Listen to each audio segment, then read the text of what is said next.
L'objectif, c'est de permettre aussi aux employeurs de mieux les sensibiliser, de leur faire connaître d'autres expériences et de proposer aussi d'inciter leurs salariés à se déplacer autrement qu'en voiture. Vélo, à pied, en train, transport en commun, et de faciliter évidemment cela. Alors oui, ça a suscité pas mal d'intérêt, surtout que il y a énormément de gens qui viennent déjà en écomobilité, donc c'est pas tout nouveau pour nous, il y a beaucoup de gens qui viennent à pied, en vélo ou en covoit.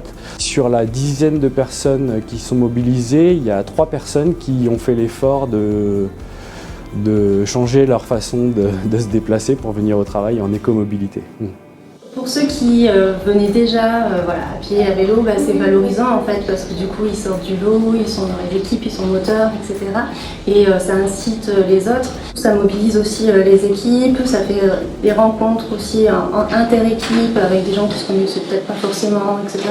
Donc ça leur sort aussi de leur quotidien et c'est pas mal.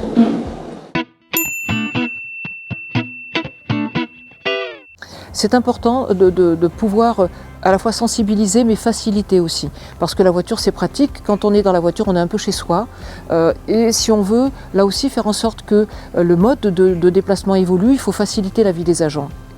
La Comcom de Serponçon a proposé des aménagements d'horaires, a facilité aussi les déplacements en train. On a prêté aussi des vélos assistance électrique de façon à ce que les agents qui ne connaissaient pas finalement ce mode de déplacement puissent se l'approprier. Et je pense que ça va donner envie à certains de s'en acheter.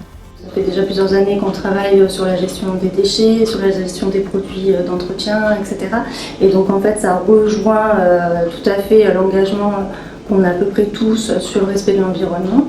Ça permet aussi de mettre en exergue un peu les difficultés qu'ont certains par rapport aux horaires, aux transports en commun, etc. Donc peut-être nous, après d'autres choses à réfléchir et à instaurer.